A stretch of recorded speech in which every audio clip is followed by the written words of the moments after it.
इस वक्त मौजूद हूँ डस्का ठठियारा वाले बाज़ार के अंदर और जानते हैं डस्का की आवाम से कि निगरान हुकूमत आने के बाद कारोबारी सूरत हालात क्या है और मुल्क किस तरफ जा रहा है। जी आइए मेरे साथ। निगरान हुकूमत आने के बाद मुल्क की हालात किस तरफ जा रहे हैं? आहिस्ता आहिस्ता और भी हालात ख़राब हो रहे हैं मुल्क के। तो इनका हल क्या है? फौरी इलेक्शन इसका हल है। तब तक माशी इस्तेकाम तब तक ठीक होगा तो उसके बाद ही कुछ इलेक्शन के बाद ही कुछ अपने डिसीजन ले सकते हैं।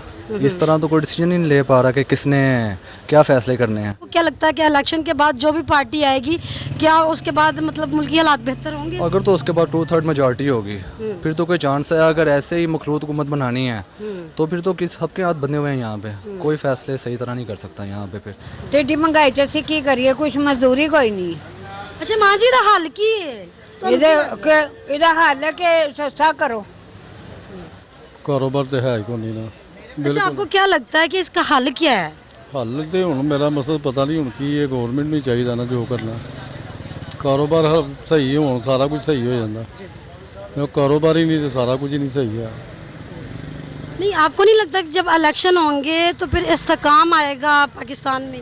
ਪਤਾ ਨਹੀਂ ਹੁਣ ਕੀ ਹੋਣਾ, ਇਲੈਕਸ਼ਨ ਹੋਣੇ ਨੇ ਕਿ ਨਹੀਂ होने ਹੁਣ ਤੇ ਅੱਲਾ ਹੀ ਬਿਹਤਰ ਜਾਣਦਾ। इलेक्शन तो होंगे 2024 में। नहीं ਹੁਣ कब होने हैं पता नहीं है। रुपये का काम नहीं है, महंगाई इतनी है, लोगों के ढिड नहीं पूरे होने, लोग की करना।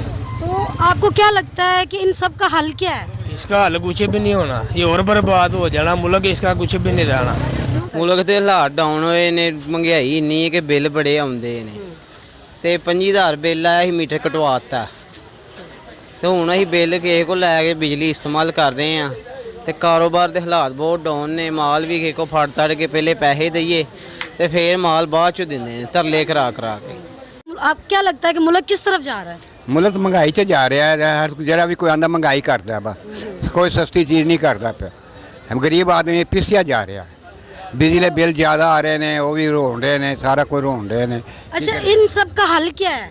इन सब का हल क्या है? क्या हाल तो ये है कि मसलन कि अपना आपको संभाल के गरीब आदमी का ख्याल करे, और क्या हो सकता है। जनाब निगरान हुकूमत आने तो बाद मामला तो कि महंगाई अगे बहुत सी हूँ डबल हो गई है। जिथे कोई 4 पैसे बने हूँ भी 1 रुपये नहीं बढ़ते, वेले बैठे हैं बस। अल्लाह करे कोई चंगा हुक्मरान आए, हालात बेहतर हो, आवाम रोटी खाए। आवाम रोटी बिल तो परेशान है बस। हमने जाना डस्का शहर की आवाम का कहना यह है कि निगरान हुकूमत आने के बाद महंगाई में इजाफा हुआ है, कारोबार बिल्कुल ठप हो गए हैं और लोगों का एक वक्त का खाना खाना भी मुश्किल हो गया है। किरण चौधरी, वश न्यूज़, डस्का।